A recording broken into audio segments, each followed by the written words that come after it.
tentang PSBB, ya. Itu ada kriterianya, ya. Nah, bagaimana bentuk pembatasan sosial berskala besar? Bentuknya itu yang pertama adalah peliburan sekolah dan tempat kerja. Artinya bukan libur dan tidak kerja, tetapi bagi anak sekolah diliburkan, tidak ke sekolah, melainkan belajar dari rumah. Sedangkan bagi pekerja, ya, baik PNS maupun swasta, itu bekerja dari rumah. Kemudian yang bentuk yang kedua adalah pembatasan kegiatan keagamaan. Artinya sebelumnya itu kita ibadah di tempat-tempat ibadah. Setelah pemberlakuan pembatasan sosial berskala besar, itu pembatasan kegiatan keagamaan, yaitu ibadah dari dan atau di rumah. Kemudian yang ketiga adalah pembatasan di tempat atau fasilitas umum, ya, itu dibatasi pasar, ya, dan tempat umum lainnya itu selalu dilakukan pembatasan. Itu hal yang pertama, karantina kesehatan, ya, dan isolasi, karantina, seterusnya. Yang menjadi kewajiban setiap orang adalah pembatasan sosial berskala besar. Kemudian yang kedua, tindakan pencegahan yang kedua yang dilakukan oleh pemerintah adalah penetapan protokol kesehatan. Penetapan protokol kesehatan ini ditetapkan dalam berbagai peraturan perundangan. Beberapa peraturan perundangan yang saya catat di sini adalah pertama, keputusan Menteri Kesehatan nomor HK 01-07-Menkes-328-2020 tentang panduan pencegahan dan pengendalian coronavirus disease 2019 di tempat kerja dan industri dalam mendukung keberlangsungan usaha pada situasi pandemi. Kemudian surat edaran Menteri Kesehatan, ya, surat edaran Menteri Pendayagunaan Aparatur Negara dan Reformasi Birokrasi. Kemudian surat edaran Menteri Pendidikan dan Kebudayaan Republik Indonesia, ya, nomor 3 tahun 2020 tentang pencegahan coronavirus disease 2019 pada satuan pendidikan. Ya, antara lain itu mengatur di pendidikan TK sampai dengan menengah itu tetap belajar dari rumah. Demikian pula pada perguruan tinggi itu perkuliahan dilakukan secara online, kecuali bagi mata kuliah yang tidak bisa dilakukan secara online, maka harus ditempatkan di akhir semester. Kemudian surat edaran Menteri Agama nomor 15 tahun 2020 tentang panduan penyelenggaraan kegiatan keagamaan di rumah ibadah dalam mewujudkan masyarakat produktif dan aman COVID di masa pandemi.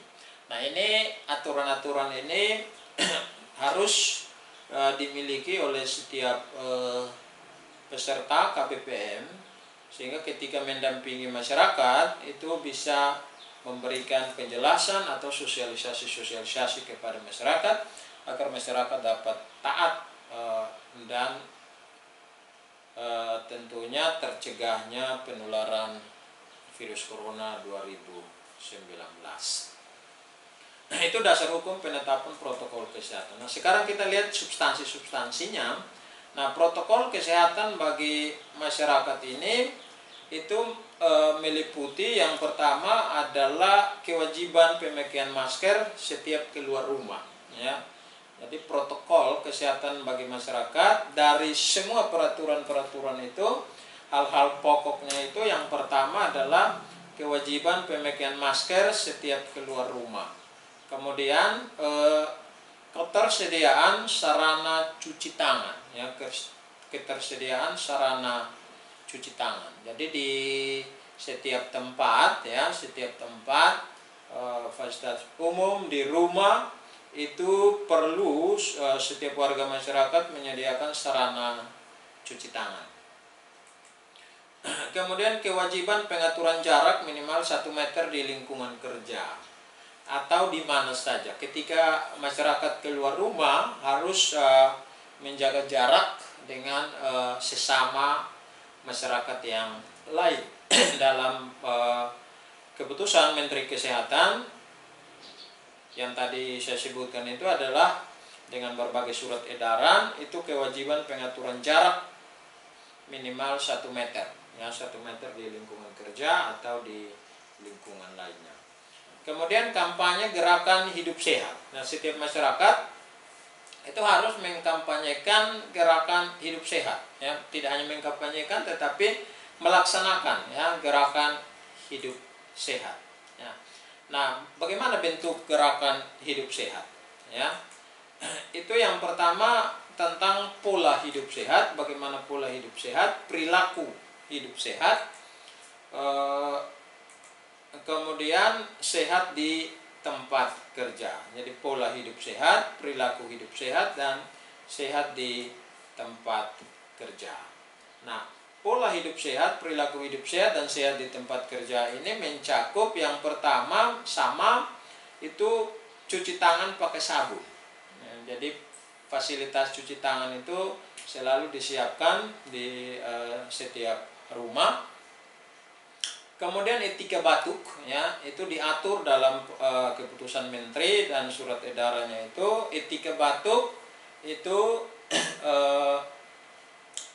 harus tutup mulut dengan bagian dalam telapak tangan, atau jika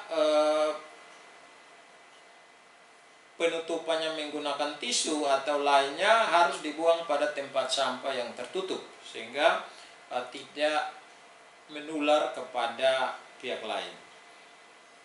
Kemudian pola hidup sehat, perilaku hidup sehat, dan sehat di tempat kerja ini juga selain cuci tangan pakai sabun, etika batuk, juga olahraga dengan jaga jarak, ya olahraga dengan jaga jarak.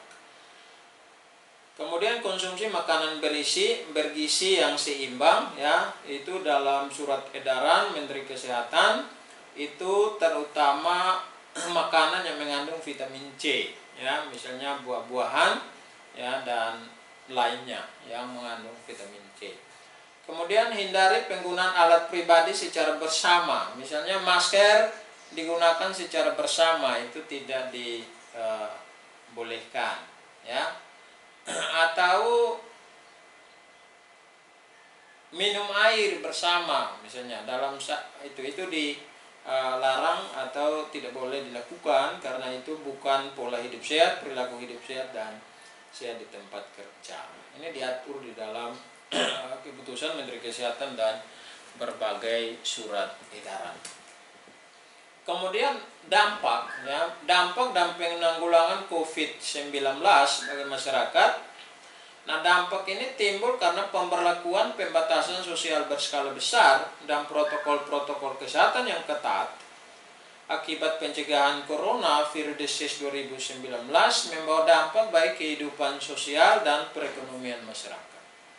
Nah, oleh karena itu maka dampak yang dialami oleh masyarakat ini perlu dilakukan penanggulangan, ya perlu dilakukan penanggulangan. Nah, penanggulangan terhadap dampak COVID-19 bagi masyarakat adalah pemerintah menerbitkan berbagai peraturan perundang-undangan sebagai dasar hukum untuk memberikan bantuan kepada masyarakat.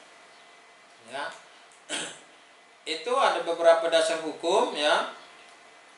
Undang-Undang Nomor 6 Tahun 2014 tentang desa, ya ini desa pemerintahan yang paling rendah, ya. Kemudian peraturan pemerintah nomor 43 tahun 2014 dan peraturan pelaksanaan Undang-Undang nomor 6 tahun 2014 tentang desa.